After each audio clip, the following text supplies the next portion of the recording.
Let's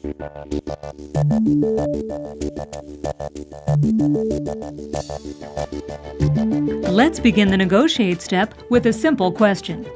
What's the most common mistake salespeople make during negotiation? Do we A. minimize the objection and push ahead, B. mistake objections as personal rejection, C. let an objection become a roadblock, or D. become combative and try to prove your customer wrong? Each of these points is a valid topic for discussion. Which one do you think is the most common mistake made? A, B, C, or D? You know, in most selling situations, there's some negotiation that has to take place. We define negotiation as working out the problems that keep people from buying when they want to buy. And the key to it is when they want to buy. And so if I'm at a position that someone says, I like what you're recommending, I know it will do what I want it to do, but I have a problem. Now, the problem may be the price or the terms or the delivery or it can be any number of things. But then I'm in a position to negotiate. Well, someone asked me some time ago, are you a good negotiator? And I know it's something I've always looked at from afar and said, I want to be a good negotiator, you know. And then I realized once I was exposed to integrity selling that it is just solving problems. Integrity selling kind of gave me a new outlook on negotiating, because really if you asked the appropriate questions and you had your discussion correctly in the beginning, the negotiation should never be difficult. So with that different outlook, that was my aha moment. I said, wow, geez, I need to do a more proficient job at asking the right questions, not only to sell a product, but to make sure that there aren't any issues later on, especially after our discussion. A lot of salespeople will say, you shouldn't think for your clients, which you shouldn't, and you certainly shouldn't throw out something that could potentially be a negative. But I would much rather get it out there on the table and talk about it than have them wonder about it later. People can deal with what they know. Okay? If they don't know it, they don't like being surprised. So it's always best to talk about it. I can approach negotiation either as a manipulative thing that I'm going to convince you you're wrong and I'm going to dominate you and I'm going to persuade you and change your mind.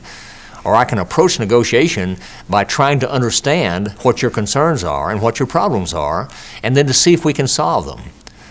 Now what we know is that if I approach it from a standpoint of saying, I want to understand your concerns and I want to listen to them, I want to understand why you feel that way, and I want to understand what you think some possible solutions are. What we know is that there's powerful persuasion in that.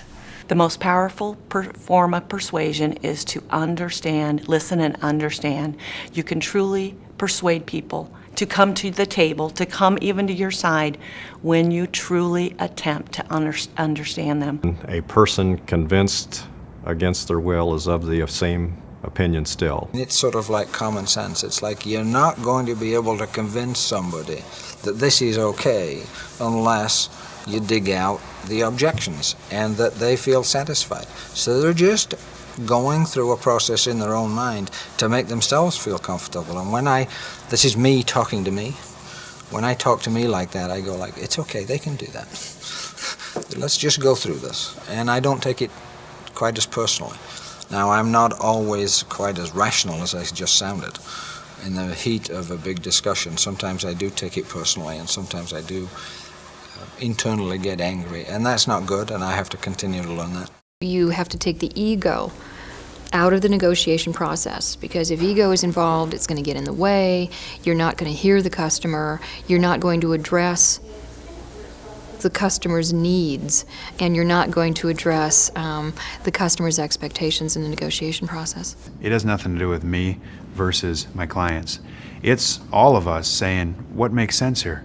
And really connecting with them, not being opposed to them, but with them, having empathy. I try to mentally slow down, because I think a lot of times our initial reaction is to jump on them, you know, or prove that they're wrong or whatever. But I think it's important to rephrase it so that we're all on the same page. I would generally like to find if there's an objection about something specific, you know, a product or or some type of investment, I'd like to know as soon as possible. So I don't fear bringing that out because I think it just gets you closer to an ultimate solution quicker. In conclusion, let's find out the answer to our opening question.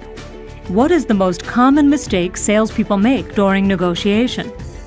You probably figured out that each one of those responses is a negotiation mistake. So which one is the most common? Well, the truth is, it will depend on your behavior style.